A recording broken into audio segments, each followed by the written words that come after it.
Good morning, students. Today we are going to explain de Broglie hypothesis. Okay? So de Broglie states that in the universe, in the universe consisting matter and radiation only. Okay? The universe consisting matter and radiation. The nature loves symmetry. If the radiation having dual nature, the matter also having dual nature.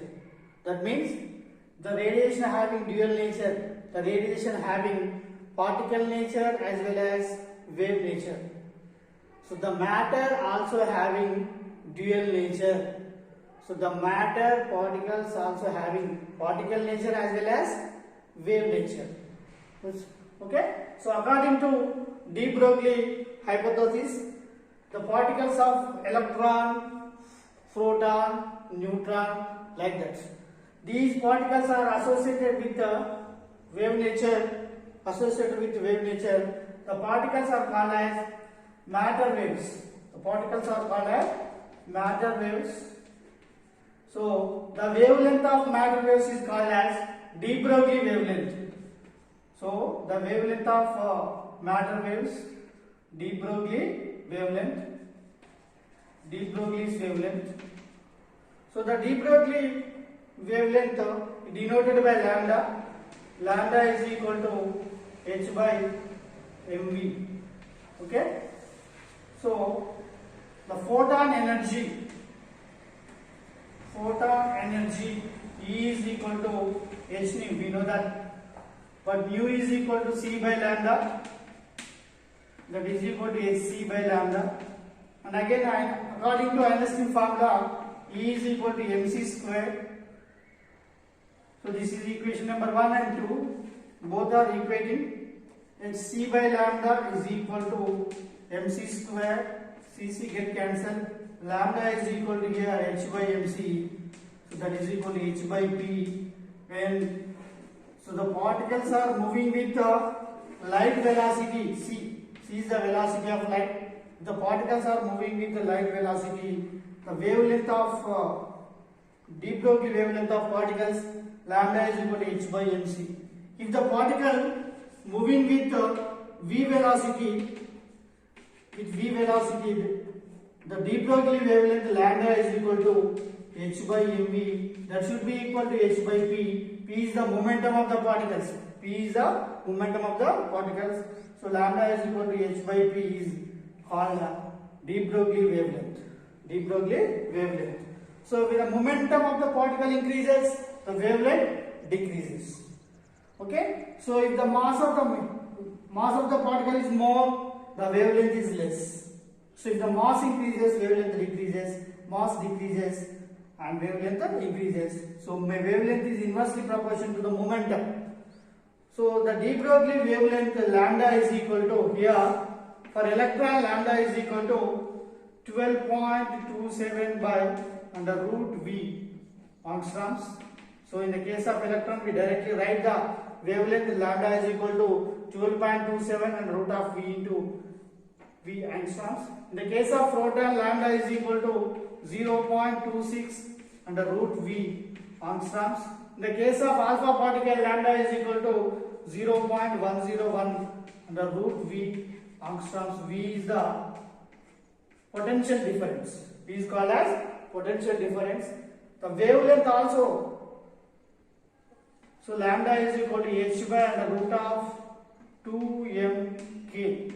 We know that relation kinetic energy is equal to p square by 2m, or p is equal to under root 2m into k, where k is called as potential energy. So sometimes we write under root of 2m into q into v. So q is the charge of the particle, the v is the potential of the particle. Here v means the potential of the particles. So the lambda is equal to 12.27 by under root v into v angstroms in the case of electron and proton alpha particles. So this is called a de Broglie hypothesis. So according to de Broglie hypothesis, the radiation having dual nature, so as well as the matter also having dual nature, the matter particles also having wave nature. So when the particles are moving with a lambda wavelength, the wavelength is known as de Broglie wavelength. The de Broglie wavelength lambda is equal to h by mv. These type of particles are called as matter waves. So the matter waves wavelength is called the de Broglie wavelength.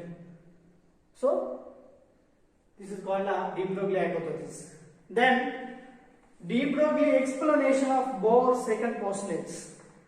So we know that Bohr's postulates, according to Bohr's second postulates, if the electron is revolving in stationary orbit, the angular momentum of the electron L is equal to mvr, that should be equal to the integral multiple of h by 2 pi.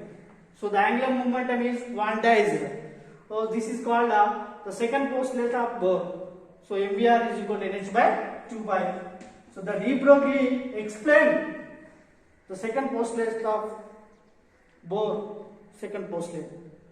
So here, according to de Broglie, if the electron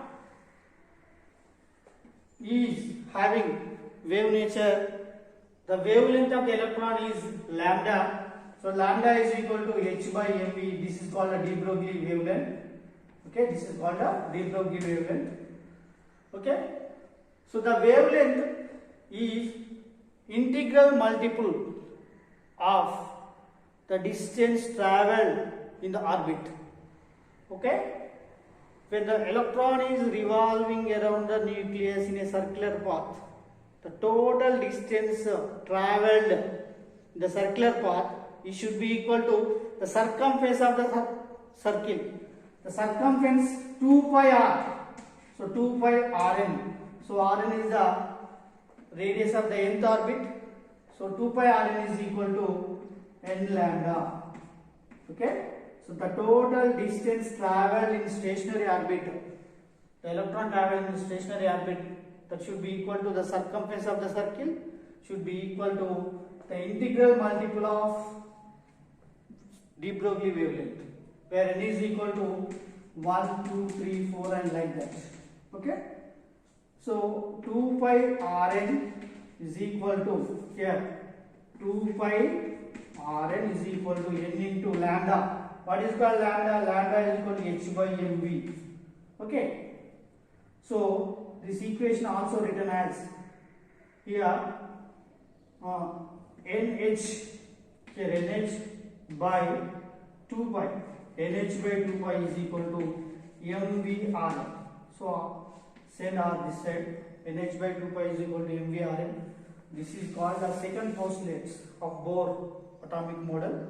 So mvr is equal to nh by 2 pi.